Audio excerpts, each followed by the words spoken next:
When I came back to Michigan, then you can imagine, I basically have no family, no relationship there. I just give up a job. I started increasing my debt because, of course, I was spending more than what I was earning. And then I said, wow, probably I started, I did some mistakes. And my mind started to be too populated by many, many fears about, did I do the right thing? Did I do the right thing? I have no idea. I don't know what to do.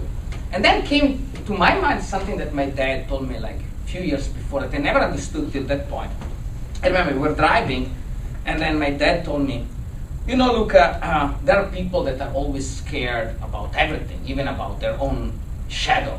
I hope my son that he will not be one of those. And he said, one shouldn't be even be afraid of death. And I look at my dad and said, this doesn't make sense. Of course, everyone will be afraid of death, right? What is the advantage of not being afraid of death?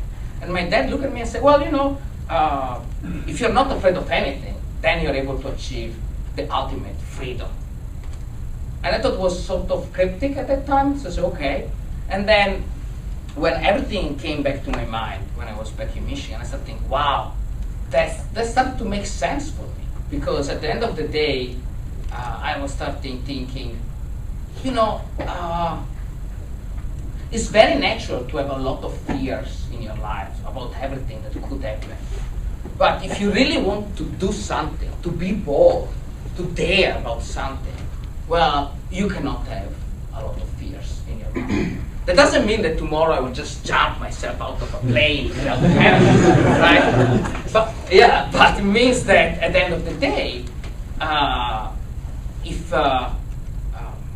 if you really want to, to do something, to dare, to do something completely different, then, you will be manager soon. And every decision that you will have a lot of consequences. Like, you can do a mistake any moment. So it's normal that your mind will be populated by many fears. Oh God, if I do this, what's going to happen? If I do this, what's going to happen?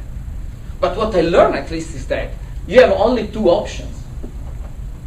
Either you just accept the status quo and say, I just give up and I'm too fearful to do all these things, so I will just let it go. I will not change anything. Or you can say, no, I want to dare. I want to be bold. I want to do something. And then in that moment, your mind will be populated by many fears, but you have to be able to let it go and to be somehow fearless.